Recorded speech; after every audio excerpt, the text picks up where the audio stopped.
Au nom du Père et du Fils et du Saint-Esprit, Amen. Le Seigneur soit avec vous. Frères et sœurs, nous célébrons le 16e dimanche du temps ordinaire à Nicée. Les textes qui nous sont proposés en méditation ces dimanches nous enseignent l'hospitalité, savoir ouvrir les portes de notre cœur, les portes de notre maison aux autres, pour leur faire du bien. Dieu ne manque jamais de récompenser ceux qui accueillent. On le voit dans la première lecture, tirée du livre de la Genèse, au chapitre 18, versets 1 à 10. Abraham reçoit 3 hommes inconnus. Il court vers eux, il se précipite, il les accueille chez lui. Il leur donne de l'eau, il leur prépare à manger, il les traite bien. Les inconnus. Alors à leur départ, il reçoit la promesse d'un enfant. Il a accueilli des inconnus et il reçoit ce qui lui manquait dans sa vie et dans sa maison. L'hospitalité nous est toujours rendue en bien. L'hospitalité comble les vides que nous avons. Il a accueilli des inconnus et il reçoit un enfant. Et lui avait aussi de la chance parce que sa femme était là. Elle lui était aussi soumise. Elle était à la maison. Elle a participé à cet accueil, à rendre les visiteurs à l'aise. La femme a participé, elle ne s'est pas opposée. C'est la chance d'avoir aussi une bonne femme qui partage votre vision, qui partage vos idées. La récompense nous sera toujours donnée quand nous accueillons. Mais voyons ces 3 personnes. Abraham reçoit 3 hommes, mais il va s'adresser à ces 3 hommes comme s'il s'adressait à une seule personne. Seigneur, si j'ai trouvé grâce auprès de toi, c'est comme ça qu'il commence. Mais après, il dira, venez, vous vous reposerez, je vous donnerai de l'autre, ainsi de suite. Donc, il y a comme un changement de personne. Ça passe du singulier au pluriel, mais finalement, et à la fin de la lecture, le voyageur, alors qu'il a reçu 3, qui est ici que mon hypothèse est qu'Abraham aurait reçu la Trinité Sainte. Il aurait reçu Dieu lui-même. En recevant les gens, c'est Dieu qui nous recevons, c'est Dieu qui nous accueille. Parce que les hommes sont créés à l'image de Dieu. Quand tu fais du bien à un homme, à une personne, c'est le Seigneur qui va te récompenser. C'est sûr que le Seigneur va te récompenser. Quand tu donnes, le Seigneur te rend toujours.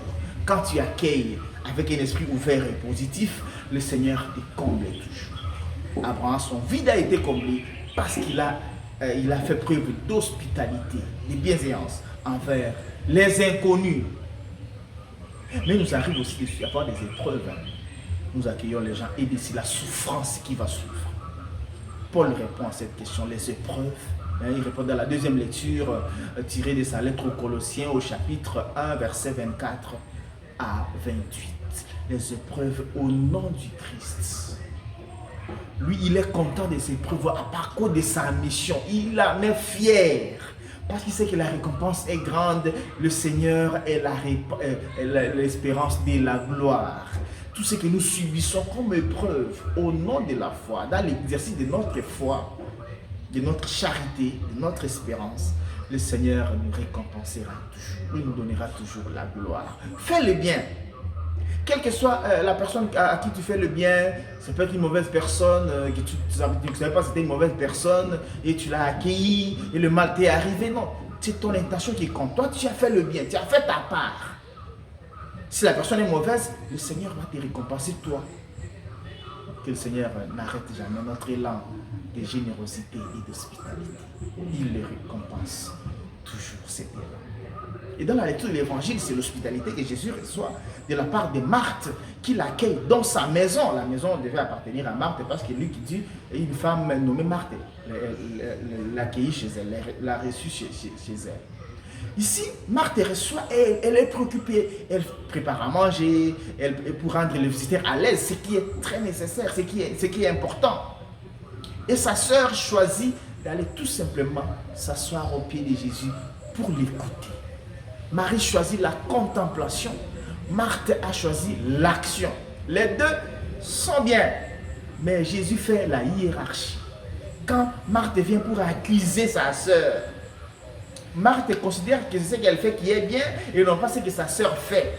Nous sommes comme ça. Nous pensons que ce que nous faisons, c'est ce qui est meilleur, ce qui est nécessaire et important, ce que les autres font n'est pas bien. Nous minimisons le ministère et les fonctions des autres. Beaucoup de gens sont découragés comme ça, même dans l'église. Parce qu'on minimise ce qu'ils font. On ne considère pas leurs efforts. Ne minimise pas les ministères des autres. Fais ce que toi tu as à faire, mais fais-le bien. Laisse l'autre faire ce qu'il fait. Jésus établit l'échelle des valeurs. Il dit d'ailleurs la contemplation est la meilleure. Parce que Marie a choisi la nourriture de l'âme. Alors que Marthe s'est préoccupée de ce qui construit le corps. Qui n'est pas négligeable. Parce que Jésus ne lui a pas demandé d'arrêter. Jésus n'a pas refusé son service. Il a seulement établi la valeur et dit bon, ce qu'elle a choisi, c'est mieux. C'est le meilleur. Que le Seigneur nous aide au milieu de nos occupations temporaires de trouver toujours le temps pour nous nourrir de sa parole, pour nourrir notre âme. Quand c'est dimanche, le Seigneur nous aide à savoir accueillir les gens parce qu'il récompense toujours ceux qui reçoivent, ceux qui accueillent les autres et leur font du bien. Bon dimanche à toutes et à tous. Que Dieu Tout-Puissant vous bénisse et vous garde. Le Père, le Fils et le Saint-Esprit. Amen.